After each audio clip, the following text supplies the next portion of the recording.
Welcome to the second part of Italy road trip. Last വീഡിയോയിൽ നമ്മൾ സറ്റൂർണിയ hot സ്പ്രിംഗിലൊക്കെ പോയിട്ടുണ്ടായിരുന്നു. അത് കഴിഞ്ഞ ഉടനെ നേരെ ഹോട്ടലിൽ പോയി ബ്രേക്ക്ഫാസ്റ്റ് കഴിക്കാൻ പറ്റില്ല, കാരണം നമ്മൾ എത്തിയപ്പോഴേക്കും കുറച്ച് ലേറ്റായി. സോ ബ്രേക്ക്ഫാസ്റ്റ് ടൈമെല്ലാം കഴിഞ്ഞിട്ടുണ്ടായിരുന്നു. അവിടുന്ന് ചെക്ക് ഔട്ട് ചെയ്ത് നേരെ നമ്മൾ പോകാൻ പോകുന്നത് കുറച്ച് നാളായിട്ട് പിൻട്രസ്റ്റിൽ സേവ് ചെയ്ത് വെച്ചിരിക്കുന്ന ഒരു സ്ഥലം കേട്ടോ. ഞാനൊരു മേജർ മണ്ടത്തരം ചെയ്തു. ഫസ്റ്റ് തിങ് ഞാൻ കോഫി ഷോപ്പ് അടിച്ചപ്പോ ഒരു ഷോപ്പ് വന്നു. പക്ഷെ അവിടെ ചെന്നപ്പോഴാണ് അറിയുന്നത് അവര് കോഫി വെക്കില്ല, പക്ഷെ കോഫി ബീൻസ് ഇല്ല പറഞ്ഞിട്ട് എന്തോ ഇതൊരു തൊട്ടപ്പത്തൊരു ബാറെന്നാണ് അത് കൊടുത്തേക്കുന്നത്. അവിടെ ആണോ? അപ്പൊ ആ പുള്ളിക്കാരി പറഞ്ഞു ലെഫ്റ്റ് ലെഫ്റ്റ് ഇതൊക്കെ പറയണ്ടായിരുന്നു. ഞാൻ ഓക്കെ വെക്കും ഇറ്റാലിയിൽ അറിയില്ലല്ലോ മറ്റേ.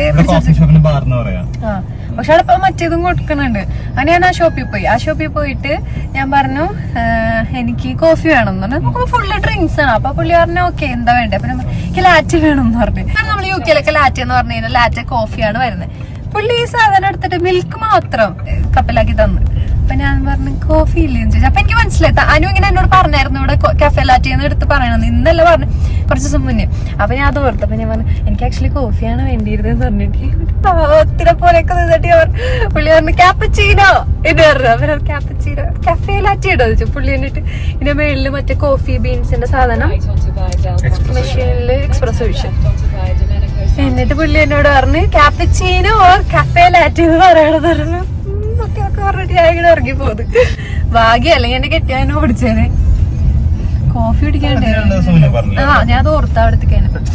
നമ്മള് കോമൺലി ലാറ്റ് എന്നല്ലേ പറയുന്നത്. അപ്പൊ ഞാൻ ആ ഒരു രീതിയിൽ ലാറ്റ് എന്ന് പറഞ്ഞു. അങ്ങോട്ടേക്കുള്ള റോഡ് തന്നെ കാണാൻ നല്ല ഭംഗിയായിരുന്നു. നമുക്ക് അകലയിലും മലകളും അതിൽ കുട്ടി കുട്ടി ബിൽഡിങ്സ് എല്ലാം കാണാൻ പറ്റുന്നുണ്ടായിരുന്നു. ഓൺ ദ വേ നമ്മൾ ഒരു സ്ഥലത്ത് സ്റ്റോപ്പ് ചെയ്തിട്ടാണ് പോയത്. ഇത് ആക്ച്വലി എന്റെ ഐറ്റിനറിയിൽ ഉണ്ടായിരുന്ന സ്ഥലമല്ല. ഓൺ ദ വേ ഇങ്ങനെ ഗൂഗിൾ മാപ്പിൽ കണ്ടപ്പം ജസ്റ്റ് പോയി നോക്കാന്ന് വിചാരിച്ചു. ഒരു വലിയ വെള്ളച്ചാട്ടമുണ്ട്. ഇപ്പൊ അതൊരു കുഞ്ഞു വെള്ളച്ചാട്ടമായി മാറിയിട്ടുണ്ട്. നമ്മൾ പോകുന്നത് ഇതിന്റെ ഇടയിൽ കൂടെ കേട്ടോ. സോ അവിടുത്തെ വാട്ടർഫോളിൽ ഇപ്പോൾ വെള്ളമില്ലാത്തതുകൊണ്ട് നമ്മൾ ആ വന്ന സ്ഥലത്തും അധികം വെള്ളമില്ലാതായി പോയിട്ടോ. ഇത് ആക്ച്വലി ഒരു നാച്ചുറൽ സ്വിമ്മിംഗ് പൂളായിരുന്നു. സോ വെള്ളമില്ലാത്തത് കൊണ്ട് ഇത് അനങ്ങുന്നില്ല, അതുകൊണ്ട് വൃത്തിയുണ്ടാവാൻ ചാൻസ് ഇല്ല. ഞങ്ങൾ പോയ ടൈമിൽ വെള്ളം ഇല്ലാത്തതുകൊണ്ട് അതത്ര സുഖമായിട്ടുണ്ടായിരുന്നില്ല. വിശന്നു തുടങ്ങിയപ്പോൾ എങ്കിൽ പിന്നെ അടുത്തവിടെ റെസ്റ്റോറന്റ് നോക്കിയപ്പോൾ ഞങ്ങൾ എത്തിയത് ഒരു ഗാർഡൻ റെസ്റ്റോറന്റിലായിരുന്നു. കുറച്ചധികം സ്ഥലം ഇവർ പച്ചക്കറി എല്ലാം വളർത്തുന്നുണ്ട്, പൂക്കളും വളർത്തുന്നുണ്ട്, ഇതെല്ലാം തൈകളെല്ലാം വിൽക്കുന്നുണ്ട്. പ്ലസ് ആ പച്ചക്കറി വെച്ചിട്ടാണ് ഇവർ ഫുഡ് ഉണ്ടാക്കി കൊടുക്കുന്നുണ്ട്. ഞങ്ങൾ എക്സ്പെക്ട് ചെയ്ത പോലെയല്ല, നല്ല ടേസ്റ്റ് ഉള്ള റോസ്റ്റഡ് വെജീസ് വിത്ത് ഒലിവ് ഓയിൽ ആയിരുന്നു. അടിപൊളി ടേസ്റ്റ് ആയിരുന്നു. ഞങ്ങൾ ആദ്യം വിചാരിച്ചു ഞങ്ങൾക്ക് തികയില്ലാന്ന്, പക്ഷേ വൺസ് ഇത് കഴിച്ചു കഴിഞ്ഞപ്പം ഏകദേശം ഞങ്ങൾ ഫുള്ളായിരുന്നു. ഇതാണ് ഓവറോൾ റെസ്റ്റോറന്റ്. ഭയങ്കര ക്യൂട്ട് ആയിട്ടുള്ള ഒരു സ്പോട്ടായിരുന്നു. അങ്ങനെ നമ്മുടെ ഇന്നത്തെ ഫസ്റ്റ് മെയിൻ ലൊക്കേഷനിലേക്ക് പോവാണ്. ഇത് ഗ്ലാഡിയേറ്റർ മൂവിയിലെല്ലാം ഒരുപാട് പോപ്പുലർ ആയിട്ടുള്ള, ഒരുപാട് മൂവീസിലെല്ലാം കണ്ടിട്ടുള്ള ഒരു സ്ഥലമാണ്. ഞാൻ കുറച്ച് നാളായിട്ട് പിൻട്രസ്റ്റിൽ സേവ് ചെയ്തിട്ടുണ്ടായിരുന്നു. ഇതാണ് സ്ഥലം. ബക്കോലെനോ എന്നാണ് ഇവർ എഴുതിയിരിക്കുന്നത്. ഇത് ഏറ്റവും ഭംഗി ഓട്ടം ടൈമിലാണ്.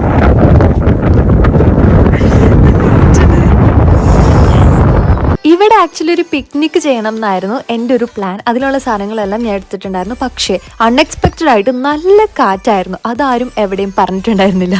ആ ഒരു കാറ്റും തണുപ്പും ടയർഡ്നെസ് എല്ലാം മാറ്റാൻ നേരെ ഒരു കോഫി കുടിച്ചിട്ട് നെക്സ്റ്റ് സ്ഥലത്തേക്ക് പോകുന്നത് ഫ്ലോറൻസ് സിറ്റിയിലേക്കാണ്. എനിക്ക് മറ്റേ ഗൾഫിലൊക്കെ പോകുമ്പോൾ ഇങ്ങനത്തെ ബിൽഡിങ്സ് എല്ലാം നീറ്റായിട്ട് സൺഷെയ്ഡ് ഒന്നും ഇല്ലാതെ.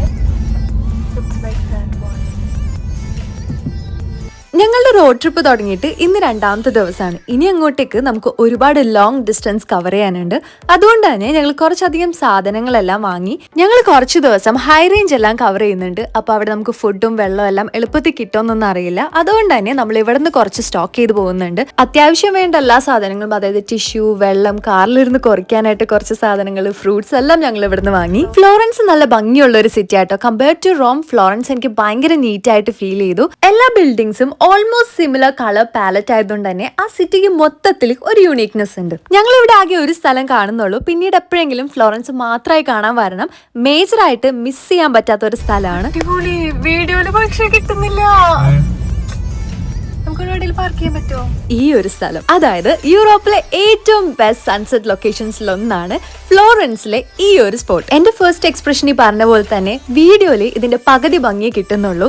നേരിട്ട് കാണാൻ ഒരു പ്രത്യേക ഫീലാണ്. കാരണം ബാക്ക്ഗ്രൗണ്ടിൽ ആരൊക്കെയോ ഇങ്ങനെ പിയാനോവും വയലിനൊക്കെ വായിക്കുന്നുണ്ട്.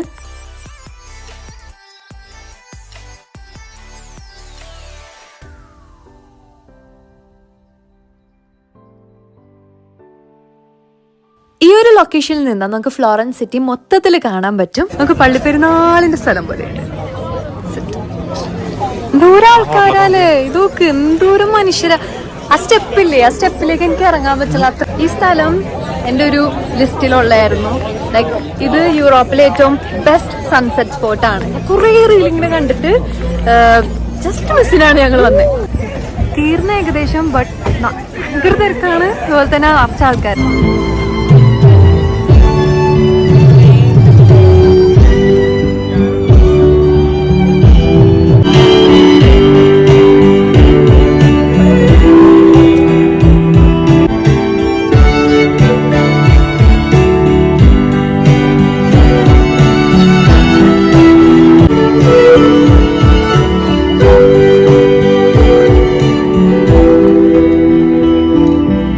ഭയങ്കര ബ്യൂട്ടിഫുൾ ആട്ടാ. ഫുള്ളോണ് ആൾക്കാർ ഇപ്പോഴും ഷോപ്പുകളിൽ നിൽക്കാണ്. കാർമേഘം വന്ന് ഹാഫ് ഓഫ് ദി സൺസെറ്റ് പോയിട്ടുണ്ട്. പക്ഷെ എന്നാലും അത് കഴിഞ്ഞൊരു പാസ്യം കഴിച്ചുകൊണ്ട് നേരെ ഡ്രൈവ് ചെയ്തത് അടുത്ത സിറ്റിയിലേക്കാണ്. അവിടെ ആയിരുന്നു സ്റ്റേ ചെയ്തത്.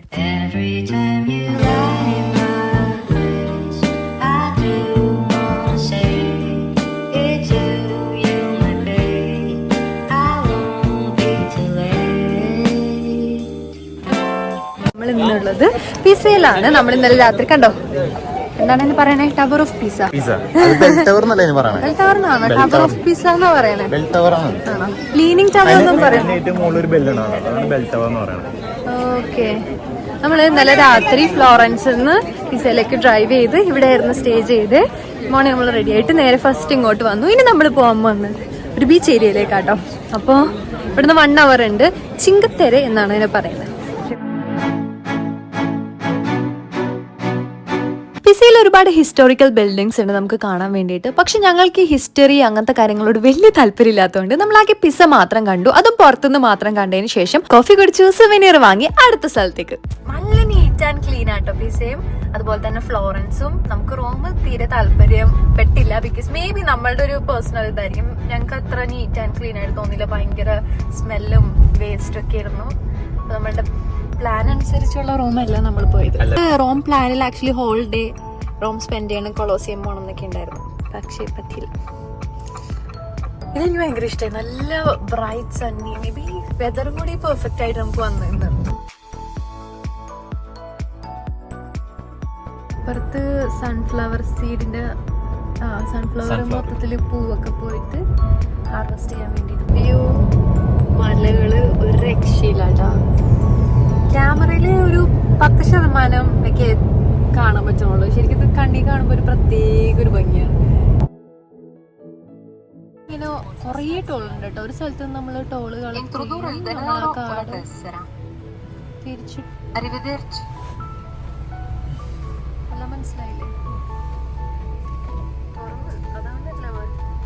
അങ്ങനെ ഒരു 1.5 മണിക്കൂർ കഴിഞ്ഞെത്തിയത് ലാ സ്പെസിയയിലേക്കാണ്. ഇവിടെ കാറ് പാർക്ക് ചെയ്ത് ഇവിടുന്ന് ഒരു ട്രെയിൻ എടുത്ത് ചിങ്കത്തെരയിലേക്കാണ് പോകുന്നത്. ചിങ്കത്തെര ഓൾറെഡി നിങ്ങളിപ്പോ ഷോർട്സിലൊക്കെ കണ്ടിട്ടുണ്ടാവും. ഞങ്ങളുടെ ട്രിപ്പില് ഞങ്ങൾക്ക് ഏറ്റവും കൂടുതൽ ഇഷ്ടപ്പെട്ട ലൊക്കേഷൻസിൽ ഒന്നാണ് ചിങ്കത്തെര. ട്രെയിൻ ഇറങ്ങി എത്തുമ്പോ തന്നെ അത് ഇങ്ങനത്തെ ഒരു സ്ഥലമാട്ടോ. നമുക്ക് അതിലിങ്ങനെ സൈഡിൽ കൂടെ ഒക്കെ നടന്നൊക്കെ പോവാം. കുറെ സംഭവങ്ങളൊക്കെ ഉണ്ട്. ഇതാണ് ചിങ്കത്തെരയിലെ first island. So beautiful. Seriously നല്ല രസമുണ്ട് കേട്ടോ. നമുക്ക് ഇവിടെ മലകളും ബീച്ചും. നല്ല വെയിലുണ്ട്, പക്ഷെ ലൈക്ക് ടാൻ ആവും നമ്മൾ. സീനില്ല. ചാടണോ? ചാടാൻ പോകാനും പ്രിപ്പയർ ആവാതെയാണ് വന്നത്. ബട്ട് ഇത് വന്നതിന് ശേഷം അനു പറയണ അനുവിന് ഇത് ഭയങ്കര ഇഷ്ടപ്പെട്ടു എന്നാണ്. അവിടെ റെയിൽവേ സ്റ്റേഷനിൽ നിൽക്കുമ്പോൾ ഒരാൾ എന്നോട് ഇനി ഉച്ചയായില്ലേ പോകണോ എന്നൊക്കെ ചോദിച്ച ഒരാളാണ്. അപ്പം ഞാൻ പറഞ്ഞു പോവാ, ഇത് അടിപൊളിയാണ്. ഇങ്ങനത്തെ 4-5 അല്ലേ അനുള്ളേ? 4-5 ഉണ്ട് കേട്ടോ ഇവിടെ. എല്ലാവരും ഇറങ്ങി. എനിക്ക് ചാടണമെന്നുണ്ട്, പക്ഷെ എൻ്റെ ഞാൻ ഡ്രസ്സൊന്നും എടുത്തില്ല. It's okay. ചാടിക്കോ, എന്നിട്ട് ഉണക്കാനിട നിന്ന. നല്ല വെയിലില്ലേ? ആ സീനില്ല. ടാനായിക്കോ, കുഴപ്പമൊന്നുമില്ല. ട്രിപ്പ് വരുമ്പോഴല്ലേ ടാനൊക്കെ ആവാൻ പറ്റുള്ളൂ. ടിൻഡറല്ലേ വരുന്നേ. ചാടണോ വേണ്ടിയോ ചാടണോ വേണ്ടിയോ എന്ന് പറഞ്ഞിരിക്കും. പക്ഷെ ഇത്രയും അടിപൊളി സ്ഥലം എല്ലാവരും വെറുതെ ചാടുകയാണ്. കമോൺ. അങ്ങനെ അനുദേ ഇറങ്ങിട്ടോ റെസ്റ്റോറന്റ് കാണാനായിട്ട്. നെക്സ്റ്റ് നമ്മൾ ട്രെയിൻ കയറിയിട്ട് അടുത്ത വില്ലേജിലെത്തി. ഇതും സിമിലർ ടു ദാറ്റ് ആണ്. പക്ഷെ ഞാൻ പറയാം, നമ്മൾ ഫസ്റ്റ് പോയതും നമ്മൾ ലാസ്റ്റ് പോകാൻ പോകുന്നതാണ് ഉള്ളതിൽ ഏറ്റവും ബെസ്റ്റ്. 5 എണ്ണം ഉള്ളത്. അതിന് ഒരു പൂച്ചേനെ കണ്ടിട്ടോ. അവന് ഭയങ്കര ഡിമാൻഡ്. അവന് ഇവിടുത്തെ മെയിൻ സ്റ്റാറാ. ഇത് മോണ്ടറോസോ എന്ന് പറഞ്ഞുള്ള വില്ലേജ് ആണ്. ഇത് മെയിൻ ആയിട്ടും ആളുകൾ വരുന്നത് സൺബാത്ത് ചെയ്യാൻ വേണ്ടിയിട്ടാണ്. നമുക്ക് ഈ അംബ്രലാസ് റെന്റ് ചെയ്തിട്ട് അവിടെ കിടക്കാൻ പറ്റും. എല്ലാ വില്ലേജും തമ്മിൽ ലെസ് ദാൻ 5 മിനിറ്റ്സിന്റെ ട്രെയിൻ ജേർണി ഉള്ളത്. ഇതാണ് ട്രെയിൻ, ഇവിടെയാണ് പ്ലാറ്റ്ഫോം. ആൻഡ് നമുക്ക് ഡയറക്ട്ലി അങ്ങോട്ടേക്ക് ഇറങ്ങാൻ പറ്റും.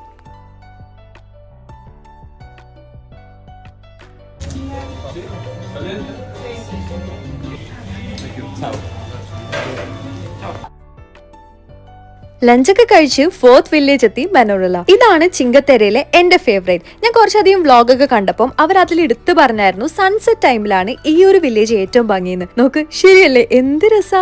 ആ ഒരു കളേർഡ് ബിൽഡിങ്സ് എല്ലാം സൺസെറ്റ് ടൈം ആയ ടൈമിൽ ശരിക്കും ഒന്ന് ബ്രൈറ്റൻ അപ്പ് ആയി. നോട്ട്ബുക്കിന്റെ കവറിലും മൂവീസിലും അതുപോലെ തന്നെ പോസ്റ്റ് കാർഡിലൊക്കെയാണ് ഞാൻ ഇങ്ങനത്തെ സ്ഥലങ്ങൾ കണ്ടിട്ടുള്ളൂ. ശരിക്കും ഇത് കണ്ടു കഴിഞ്ഞപ്പം ഇത് റിയൽ തന്നെയായിരുന്നല്ലേ എന്ന് ഞാൻ ആലോചിച്ചു പോയിട്ടോ. സൺസെറ്റ് കഴിഞ്ഞ ഉടനെ ഞങ്ങൾ അവിടെ നിന്ന് ഇറങ്ങി. കാരണം ട്രെയിൻ പിന്നീട് അങ്ങോട്ട് നല്ല തിരക്കാം. തിരിച്ച് ലസ്പസി എത്തിയിട്ട് നേരെ നെക്സ്റ്റ് ലൊക്കേഷൻ.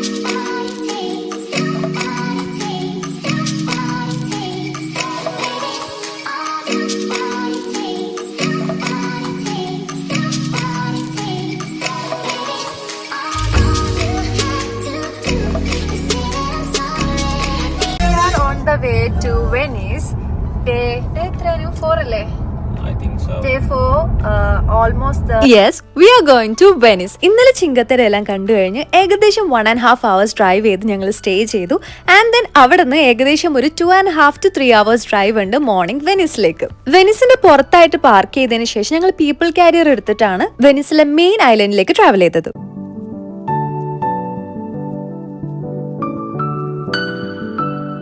എനിക്ക് ശരിക്കും പറഞ്ഞാൽ ഒരുപാട് ഫോർട്ട് കൊച്ചി വൈബ് അടിച്ചിട്ടുണ്ടായിരുന്നുണ്ട്. കാരണം ബിൽഡിംഗ് കൺസ്ട്രക്ഷൻസും അതുപോലെ തന്നെ കണ്ടോ ഇതൊക്കെ അവിടെ ഇവിടേക്കൊക്കെയോ ഫോർട്ട് കൊച്ചിയിലുള്ള ചില സാധനങ്ങൾ ഏകദേശം ഇതുപോലത്തെ കുറച്ച് ബിൽഡിങ്സ് ഉണ്ട്. ഒരുപാട് സ്ഥലം ഒന്നല്ല, വളരെ കുറച്ച്.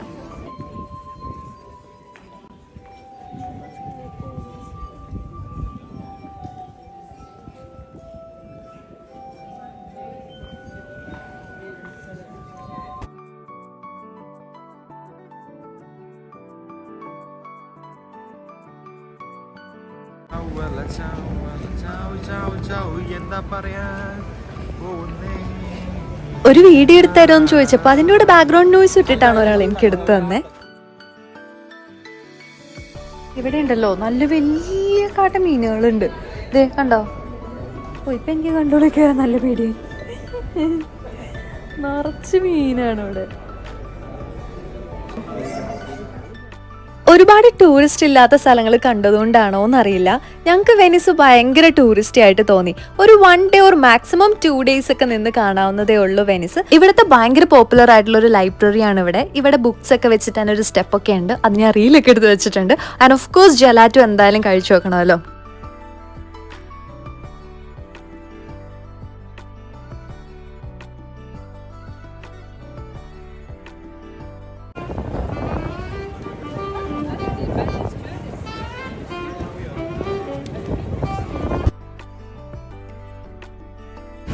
Anu is carrying my bag because it's so heavy. ഇന്നത്തെ ദിവസം ഏകദേശം ഒരു 10-20,000 സ്റ്റെപ്സ് എങ്കിലും നടന്നിട്ടുണ്ടാവും. ഇറ്റലിയിൽ ഓരോ സ്ഥലങ്ങളിൽ പോകുമ്പോഴും സൺസെറ്റ് കാണാതെ ഞാൻ അവിടെ നിന്ന് വരാറില്ല. സോ ഇന്ന് നമ്മൾ കാണാൻ പോകുന്നത് വെനീസിന്റെ സൺസെറ്റ് ആണ്. സൺസെറ്റ് കഴിഞ്ഞ് കുറച്ച് കഴിഞ്ഞ് കഴിയുമ്പോൾ മിക്ക ടൂറിസ്റ്റ് ഡെസ്റ്റിനേഷൻസിലും ഭയങ്കര തിരക്കാവും. കാരണം എല്ലാവരും തിരിച്ചു പോകാമായിരിക്കുമല്ലോ. അതുകൊണ്ട് തന്നെ പീപ്പിൾ കാരിയർ എടുത്ത് കാർ ലൊക്കേഷനിലേക്ക് പോയിട്ട് വീണ്ടും യാത്രയായി നെക്സ്റ്റ് ലൊക്കേഷൻ.